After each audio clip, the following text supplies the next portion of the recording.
因应台湾将迈入超高龄的社会，有着大糖公司选伫个临近东区北区的公园，兴建首座银发的主体，总共110间，包括7间的店面，日前首次对外来公开。因为当初的规划有甲生态节能来做技术性的合作，因此还佫得到台湾净零节能建筑的单牌奖。这个案子它的总间数是110间，那总共有103间的住户7间的店面。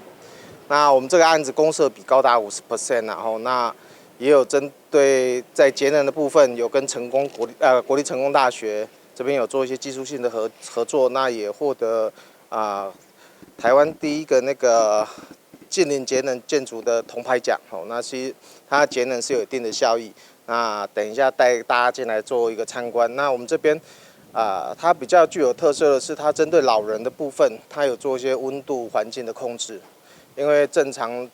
55岁以上的老人，我们叫壮族，他的体感温度较正常人，他有1.5度左右的一个落差，所以针对这一个部分，我们有跟成大这边有做一些技术性的合作，它的空调会随着外面的温度环境去做一些系统设定。那如果外部环境过于